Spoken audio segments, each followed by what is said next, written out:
I would like you to think of 3 factors that are responsible for making you into the person that you are right now. 3 factors are my parents being Holocaust survivors, my mother's deep admiration for John F. Kennedy and Martin Luther King Jr., which led me to a career in public service, and our family's heritage, which dates back to King David.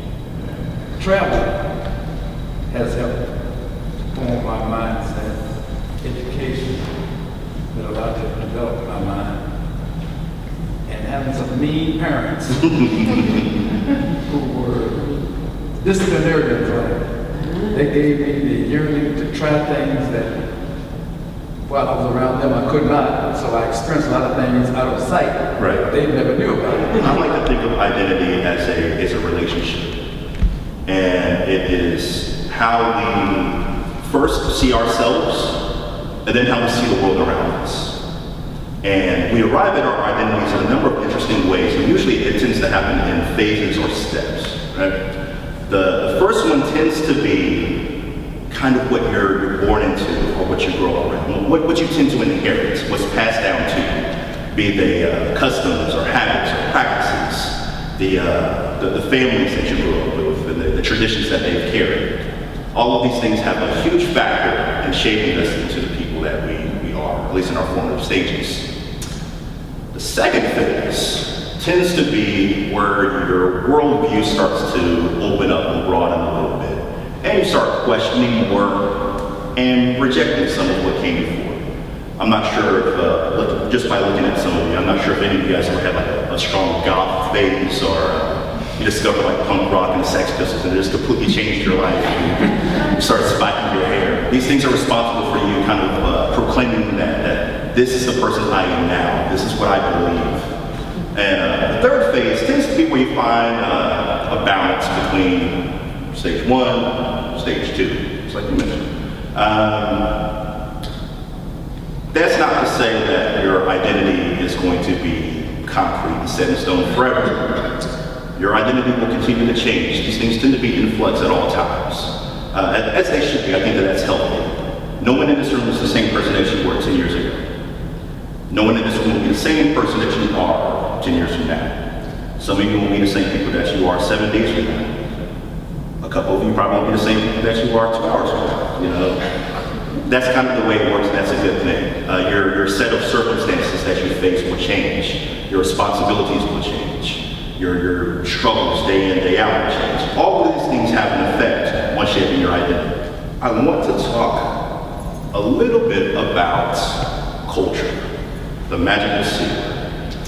There are 2 huge factors that impact culture. Anybody have a crazy idea of what the first one is? If I were to say the name Donald Trump, what would you think? Money. Money. That's not what I would think. Huh? That's not what I would think. Yeah. It isn't what I would think. Money tends to be the most obvious, just because it's one of those universal things that you can just mention and everybody gets it. Money has a huge influence on lots of things, be it big business and politics. The second one, however, is exposure. And if you have been anywhere for a certain pronounced period of time, you have seen the way that exposure has probably changed the face of the city that you are either living in or currently living in. If we're to look at Chattanooga specifically, for we'll say maybe the past 10, 15 years, you've seen shifts in certain areas. If you were to look at technology in Chattanooga over the course of the past 10, 15 years, you probably have seen some sizable shifts, right? If you were to look at visual art in the city, you'll see different things just simply based on exposure. The funding that has come through specifically for visual arts, sculptures being placed around the city, the value that has been placed on it. Who's familiar with hip hop? Are you familiar that hip hop is more than just music? Yeah. Okay. Who knows that hip hop is made up of 4 core elements? You have your MC or your rapping.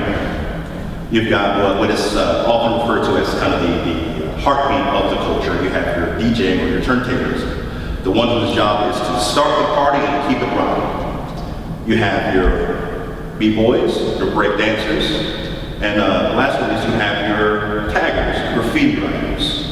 And pretty much since day one, hip hop has served as a forum to provide largely disenfranchised minority youth a voice and a way, regardless of what part of the spectrum they fall under, be they breakers or taggers or DJs or whatever, an ability to kind of say to the world, this is who I am, this is what I represent, this is what I come from. If you were to look at specifically West Coast hip hop music over the course of, say, maybe the past 25, 30 years, you have heard a wide range of sounds, slang, dialect, a different cultural view. If you were to listen to NWA, and I'm going to come back to them for a reason, but if you were to look at NWA, you got a glimpse of what being a young black man on the streets of Compton was like in the late 80s. The aggressive police tactics, the gang culture, you can literally hear what that sounded like. If you listen to something like Cypress Hill, you got Spanish drum integrators, which they were one of the first ones to do that in hip hop. You got the Latino cultural references, the rhythms thrown in, produced by DJ Muggs. If you jumped up to Oakland, you got a wide, colorful range of slang. So all of these different things factor in. The samples that were used at the time, lots of really interesting funk samples and things of that nature. If you compare hip hop made on the West Coast, again in that 25, 30 years span of time, and compare it to that which that was made on the East Coast, or where we live in the South, it was much more diverse and rich as far as the influences and things you got exposed to. Now, here's a little thing about hip hop culture. There's what's called the East Coast bias, and you really don't have that much anymore because the vast majority of mainstream hip hop that's produced pretty much sounds the same. Used to be able to kind of distinctly pick these things out where they came from. But there's the East Coast bias, which people would always say, we don't like the West Coast because a lot of the stuff they make sounds weird.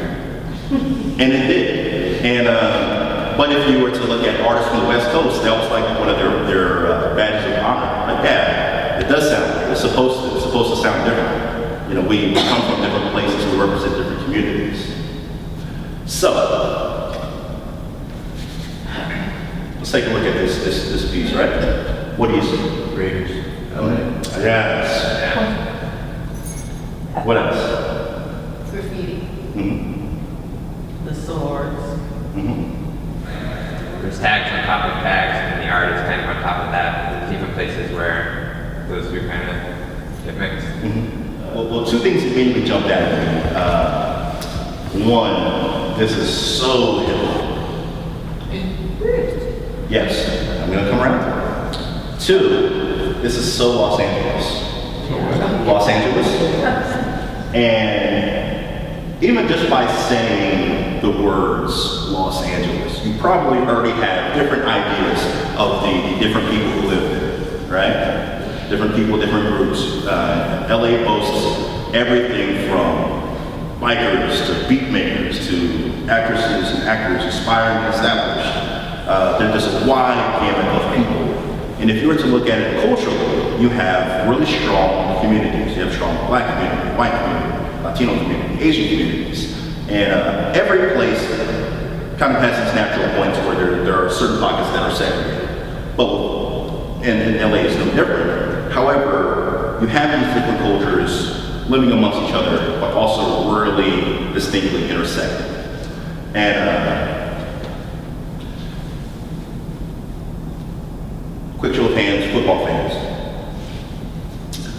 Oh, we shot football fans. When Fajita was here a couple of weeks ago, he mentioned that he pulled directly from the LA Raiders. And for those of you who don't know, like, for most of the franchise's history, the Raiders have been in Oakland. We began in Oakland and they moved to LA and then they moved back to Oakland. And but when they were in LA, they boasted both Marcus Allen and Bo Jackson at running back. They had Howie Long and a number of other celebrities who became celebrities out of the sports world. There's a reason that that's there. Again, I'm coming back to NWA. On their first album, Straight Outta Compton, you could see a video, you see Ice Cube wearing a Raiders hat. You could watch a Yo MTV Raps interview and see Eazy-E wearing a Raiders starter hat. And for those of you who are familiar with the Raiders, or actually those of you who aren't, the Raiders have a very fervent fan base. If you've ever watched maybe the Titans or the Falcons play on Sundays, you see a lot of, not so much anymore because they're horrible, but you used to see a good bit of their fans colored with the black and silver, wearing the shoulder pads with the spikes coming out of it, something that you might see out of Mad Max or the Legion of Doom, for those of you who remember the WWF. Back when John Gruden coached the team, they would have, his nickname was Chucky, off of the doll that would murder people in the Child's Play movies. But they would have Chucky with Raiders regalia on. But what the Raiders have represented was a no-nonsense, really tough, I heard somebody mention the word masculine earlier, really masculine vibe. So when NWA broke or started to break, that's what they brought, not just the West Coast hip-hop, but to the culture at large, especially as that album continued to get bigger and bigger. Yes, please. Because beyond being masculine, they were the outlaws of professional. Oh yeah, very much so. In fact, one of their most famous plays are associated with was the, correct me if I'm wrong, Jack Tatum, the assassin. paralyzed Darryl Stingley with a vicious hit. So you guys familiar with that? Oh my God. The team became known for taking the miscreants from elsewhere and making a great team of them. Yeah. But yeah, they were sort of the Hells Angels of pro football. Exactly. Yeah. That's what NWA became. Prior to that, you really didn't hear a bunch of profanity or anything in hip hop, and they really brought the way that people talk on the street to the music. You can find this in a lot of Fajita's work. A lot of things that are kind of homages to LA and the West Coast. You can see the Dodger blue and white here, right? You notice the pop cultural elements. The Kango logo here. The marijuana logo here. And obviously, crew and the tags. And we'll talk a little bit about background. So with a moniker like Gajin Fajita, what ethnicity do you think Fajita is? Japanese. For sure. Well, I really appreciated how you started the conversation off by asking the questions about, so what is culture? What is identity? What is yours? Where are you coming from? Because I can't separate that from, I grew up in Southern California. I grew up just right outside of LA. I grew up in a Latino community. So, I mean, the lettering to me is very Latino. The red flower is Latino. Right. So it's this whole mix of identities and cultures and just the whole play on time, past, present, and possibly future, and the questioning of all of that we have grown up with. I mean, I think that's the whole point, that why we get involved in art is to question, you know. Right. Yeah, and I think,